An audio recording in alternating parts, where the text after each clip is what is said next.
இப்போ நம்ம தக்காளி சட்னி செய்ய போகிறோம். அது கடாயை வச்சுக்கோங்க, எண்ணெய் ஊற்றிக்கோங்க, உளுந்தம்பருப்பு போட்டுக்கோங்க, ஒரு 4 காஞ்ச மிளகா போட்டுக்கோங்க, ஒரு 3 வெங்காயம் கட் பண்ணிக்கோங்க, 3 வெங்காயம் போட்டுக்கோங்க, நல்லா வதக்கிடுங்க.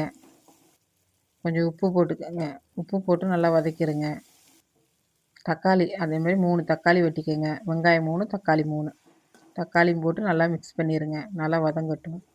இப்போ கொஞ்சம் மல்லித்தழை போட்டுக்கோங்க, மல்லித்தழையை போட்டு நல்லா வதக்கிடுங்க. இப்போ ஒரு பத்தை தேங்காய் போட்டுக்கோங்க, நல்லா வதங்கிடுச்சு. இப்போ நம்ம ஒரு டம்ளர் தண்ணி ஊற்றிக்கலாம்.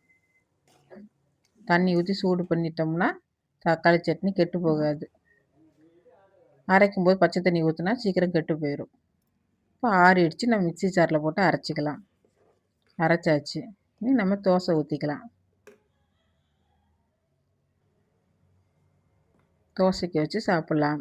தோசைக்கு, இட்லிக்கு 2க்குமே நல்லா டேஸ்ட்டாக இருக்கும். இந்த மாதிரி செஞ்சு பாருங்கள், உங்களுக்கு ரொம்ப பிடிக்கும். பாய்.